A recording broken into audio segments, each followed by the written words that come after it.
ગુજરાત જાહેર સેવા આયોગ દ્વારા રાજ્ય વેરા નિરીક્ષક વર્ગ 3ની ભરતી જાહેર કરી હતી, જેની લેખિત પરીક્ષા 22મી ડિસેમ્બર 2024માં લેવામાં આવશે।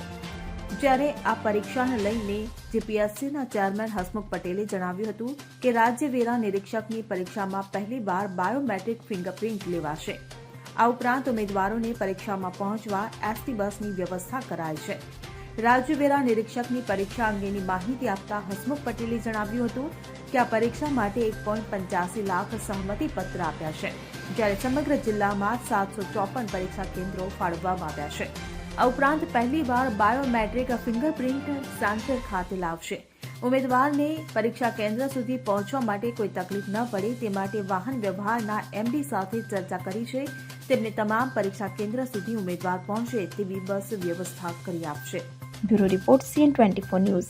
હવે જુઓ દેશ દુનિયાની તમામ ખબરો તમારી આંગળીના ટેરવે। ઉઠાવો મોબાઈલ અને Google Play Store પરથી ડાઉનલોડ કરો અમારી CN24 ન્યૂઝ મોબાઈલ એપ।